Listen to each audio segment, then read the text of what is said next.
أعوذ بالله من الشيطان الرجيم. بسم الله الرحمن الرحيم. يا أيها المدثر قم فأنذر وربك فكبر وثيابك فطهر والرجز فاهجر ولا تمنن تستكثر ولربك فاصبر فإذا نقر في الناقور فذلك يومئذ يوم عسير على الكافرين غير يسير. ذرني ومن خلقت وحيدا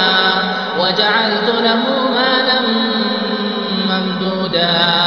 وبنين شهودا ومهدت له تمهيدا ثم يطمع أن أزيد كلا إنه كان لآياتنا عنيدا سأرهقه صعودا إنه فكر وقدر فقتل كيف قدر ثم قتل كيف قدر ثم نظر ثم عبس وبصر ثم أدبر واستكبر فقال إن هذا إلا سحر يؤثر إن هذا إلا قول البشر سأصليه سقر وما أدراك ما سقر لا تبقي ولا تذر لواحة للبشر عليها 19 وما جعلنا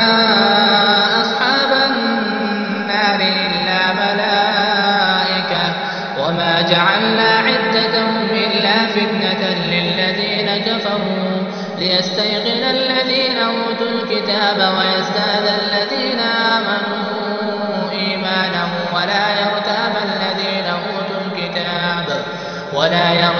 الذين أوتوا الكتاب والمؤمنون وليقول الذين في قلوبهم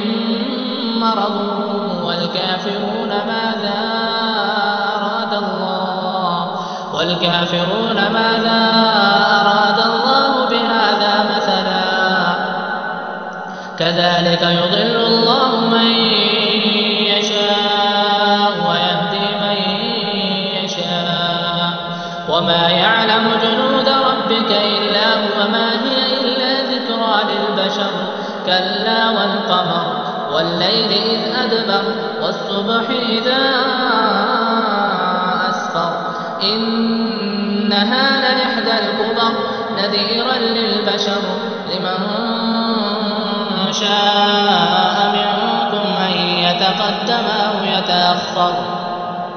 كل نفس بما كسبت رهينة إلا أصحاب اليمين في جنات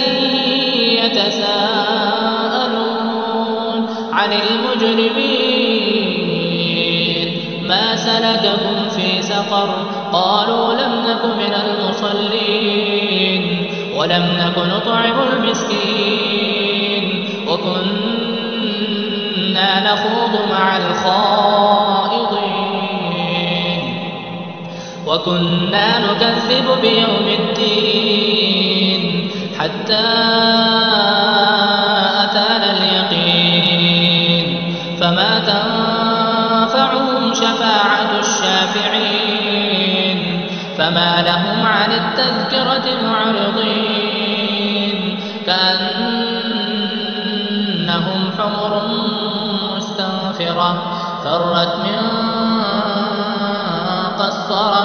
بل يريد كل امرئ منهم أن يؤتى صحفا منشرة كلا بل لا يخافون الآخرة كلا إنه تذكرة فمن شاء ذكره وما يذكرون إلا أن يشاء الله وما